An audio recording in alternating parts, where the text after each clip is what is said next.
We now turn to the aforementioned Republican who has emerged as a leader of his party, New Jersey Governor Chris Christie. Welcome to the program. Thank you, David. Good to have you here. Happy to be here.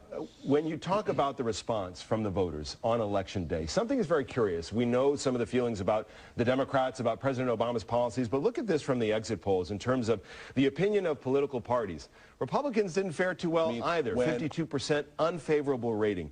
What does that say about the Republican Party today? Yeah, well, I think what it says is what I was saying all over the country, that it's put up or shut up time for our party. You know, we lost our way last decade, David, we did, and the people expect us to do better. And if the Republican Party wants to come back, they now have to do what they said they were going to do, because if they don't, we're going to be sent to the wilderness for a long time, and we're going to deserve it. What does that mean? What do they have to put up? What they have to do is they say they want, and we're doing it in New Jersey, smaller government, less spending, less regulation, lower taxes. That's what the public is saying that they want. And if you look at what we've done in New Jersey, David, we're delivering on that. We're not fixed yet, but we're on the track to being fixed, closing an $11 billion budget deficit without any new or increased taxes, cutting the corporate business tax. We're doing things to try to create an environment where private sector jobs can grow. And I want to talk about some of the choices you made in New Jersey, but you know, you heard Senator DeMint, and there's a lot of Republicans talking about cutting the deficit, cutting the budget. But they're not specific. He wasn't specific. He talks about Paul Ryan, who has some ideas about Medicare and changing the way that's structured, indeed making some cuts. Paul Ryan in the House, he's from Wisconsin, doesn't have support among establishment Republicans. There were 15 Republicans who stood up behind him in terms of making these cuts. Are Republicans really making good when Senator DeMint and others aren't specific about the cuts they're going to make to entitlements or to defense, to the big ticket items that really move the budget? Well, let me tell you where the leadership's going to come from.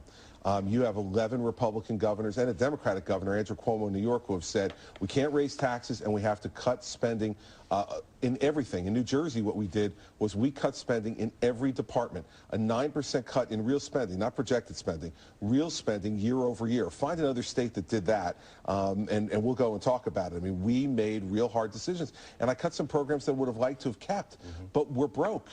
We don't have the money anymore, and so I hope that what these governors, Republicans and Democrats, will show Washington is you can do this and you have to do it. I asked Senator DeMint about sacrifice, and he said, "Oh, we don't want to break our promise to our seniors." In your state, what are you telling people they have to sacrifice, and what do Republicans around the country have to tell Americans they have to sacrifice if they want to bring the size of government under control and the deficit under control? We told everybody there has to be shared sacrifice among everyone. Let me be specific. We cut every department of state government. We cut funding to K-12 education. We are proposed real pension and benefit reforms on public sector workers, increasing the retirement age, eliminating COLAs, things that are really going to bring the pension problem back under control.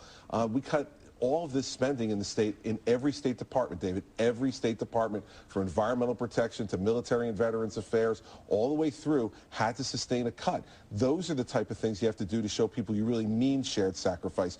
Everyone came to the table and everybody had to contribute. So as a national Republican with national influence now, and you've met with congressional Republicans and talked about issues, does everything have to be on the table? What I told them was they better come up with a plan that's credible, like we did in New Jersey. And the public's going to be able to smell real quickly if you're not credible. And if we are not credible, then we are really going to be in trouble as a party. And I think the numbers you showed indicate that. What about the Tea Party? The Tea Party's influence on the Republican Party? Net positive, net negative? What do you say? Net positive. Listen, the core that drives the Tea Party, in my view, are those four principles I talked about before.